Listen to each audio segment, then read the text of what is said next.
हवस की प्यासी एक लड़की जो अपने पति से संतुष्ट नहीं होती है, गैर मर्दों को, अपने बॉयफ्रेंड को रोज अपने घर बुलाती है। तो बॉयफ्रेंड से भी मन नहीं भरा तो अपना जो नौकर है उसके साथ रोज संबंध बनाने लगती है। दोस्तों, जब ये संबंध बनाने का सिलसिला उसके ससुर को पता चला, उसके पति को पता चला, तो ससुर को भी उसने मरवा दिया और अपने पति को भी मरवा दिया। आदाम सत श्री अकाल, नमस्कार। मैं हूं विकास और द लास्ट स्टोरी के एक और नए एपिसोड में आपका हार्दिक स्वागत है, अभिनंदन है। दोस्तों, आज की कहानी की शुरुआत होती है उत्तर प्रदेश से। उत्तर प्रदेश में एक जिला है कानपुर। कानपुर में एक पतारा नामक स्थान है। पतारा में जगदीशपुर नामक एक कॉलोनी है। तो जगदीशपुर में रहने वाला मोहनलाल, जो मोहनलाल की पत्नी का नाम है काली देवी। तो इन दोनों के दो पुत्र है, अर्थात एक पुत्री है, एक पुत्र है। दोस्तों, पुत्र का नाम है सुरेश, जिसकी आयु 22 वर्ष है। और इसकी पत्नी है, उसका नाम काली देवी है। और उसकी पुत्री है जिसका नाम है सपना, जिसकी उम्र अभी 20 साल है। महज 20 साल। वह कॉलेज के अंदर पढ़ती है। कॉलेज में वह डिग्री प्राप्त करने के लिए रोज आती है।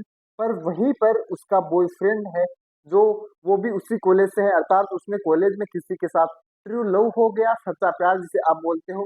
तो वो उसके साथ सब कुछ करती है, शारीरिक संबंध बनाती है, उसके साथ घूमने जाती है, उसके साथ हर कहीं पे चली जाती है। और ये जब बात का सिलसिला पता चला मोहनलाल अर्थात उस लड़की के पिता को ये पता चला, तो उसने उसकी कॉलेज जाना बंद कर दिया।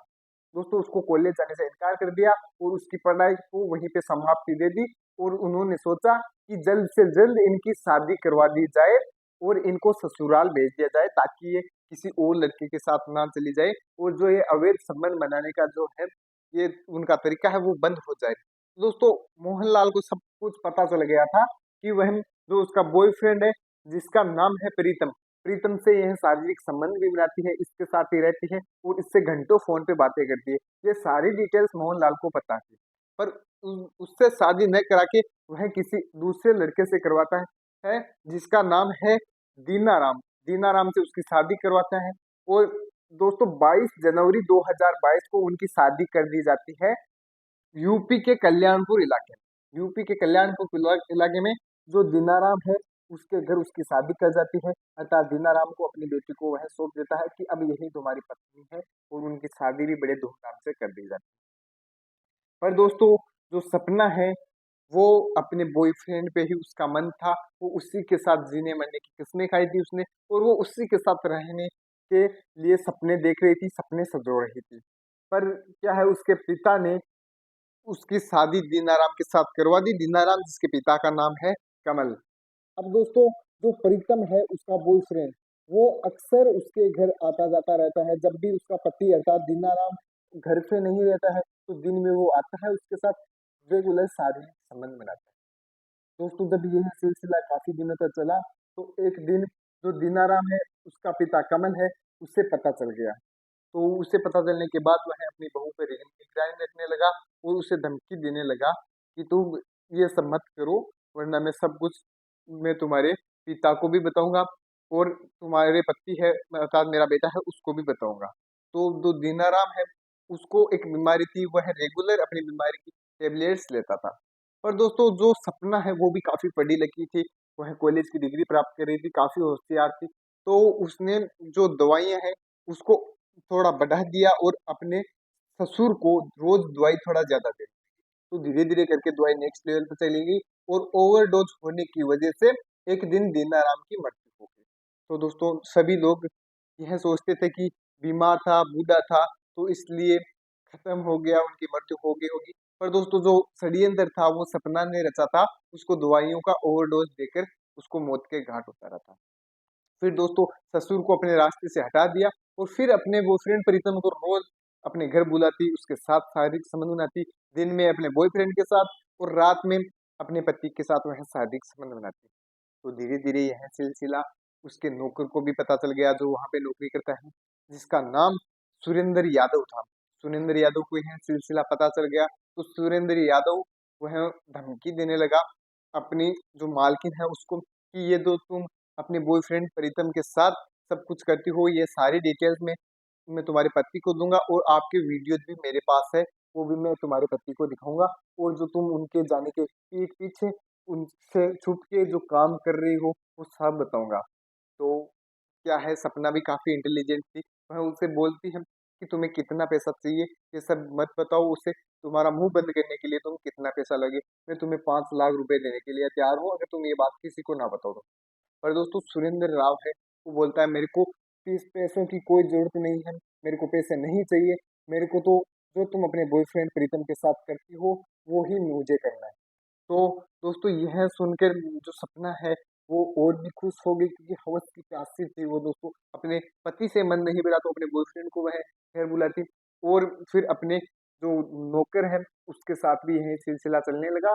जब उसका पति घर से चला जाता तो वह अपने बॉयफ्रेंड को बुलाती, बॉयफ्रेंड चला जाता तो अपने नौकर को बुलाती, फिर शाम को उसका पति आ जाता, फिर से स्टार्ट। यही सिलसिला काफी दिनों तक चलता रहा।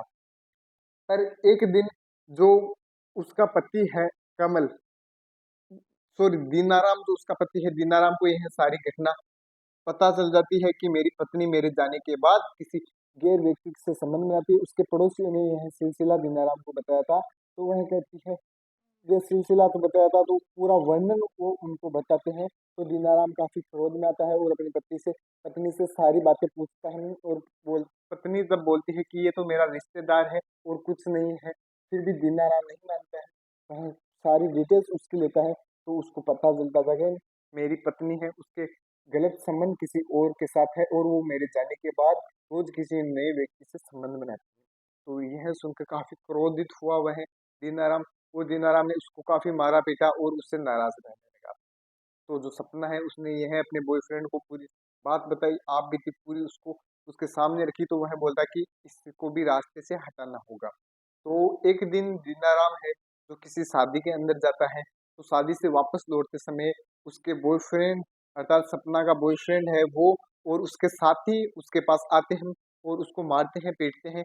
उसके पैरों पे काफी चोट आती है, अर्थात पैरों को तोड़ देते हैं दोस्तों। तो हॉस्पिटल में ले जाकर उसके दवाइयाँ लेते हैं और उसके पैरों को वापस ठीक कराने के लिए दवाइयाँ वगैरह प्लास्टर वगैरह वह करवाते हैं। तो उसकी पत्नी उसकी देख रेख करने लगती है, और जो उसको दवाइयाँ दी थी, जो उसने अपने ससुर के साथ टेक्निक अपनाई थी अर्थात ओवरडोज वाली, तो वही सेम सिलसिला अपने पति के साथ अपनाने लगी। दिन आराम को जो दवाई एक बार देनी थी वह दिन में 5 बार देने लगी, और वो भी काफी ज्यादा मात्रा में। तो इसकी वजह से थोड़े समय बाद अर्थात बात आती है दिसंबर 2022 की, तो दिसंबर 2022 में उसकी मृत्यु हो जाती है। 3 दिसंबर 2022 में दीनाराम की मृत्यु हो जाती है। तो घबरा कर उसके जो पड़ोसी है वो उसको ले जाते हैं हॉस्पिटल, कि ऐसे ही कैसे वह चक्कर, दरअसल जब वह अपने गांव में टहलने गया था तो चक्कर आके वह गिरा था और वहीं उसकी मृत्यु हो गई थी। तो वह हॉस्पिटल में ले जाते हैं उसके गांव वाले। तो जैसे ही डॉक्टर उसको देखते हैं, उसकी जांच करते हैं, तो उनको सारी घटना का पता चल जाता है, क्योंकि दोस्तों पोस्टमार्टम रिपोर्ट में सब कुछ आ जाता है कि क्यों इसकी मृत्यु हुई। तो ओवरडोज की वजह से उसकी मृत्यु हुई थी। तो पोस्टमार्टम होने के बाद तुरंत वहां के डॉक्टर निजी पुलिस थाना क्षेत्र से संपर्क करते हैं और पुलिस को सारी घटना बताते हैं कि इसकी जो मौत है आम मौत नहीं है, इसका मर्डर किया गया है, वो भी काफी साजिश से। तो इस प्रकार जब पुलिस उनसे पूछताछ करती है, छानबीन करती है, तो उसकी सारी घटना पता चलती है पुलिस को। और जो सपना है वो भी सारी घटना बता देती है कि इस प्रकार मैंने और मेरे बॉयफ्रेंड ने मिलकर इसको मारा है, मेरे ससुर को मारा है। तो इस प्रकार उसके बाद दीनाराम की मृत्यु के बाद उसकी पत्नी सपना और बॉयफ्रेंड प्रीतम है, दोनों को जेल की सलाखों के पीछे जाना रहता है। और दोस्तों अब एक बात मेरे को आप कमेंट बॉक्स में बताइए कि इसमें सबसे ज्यादा गलती किसकी है।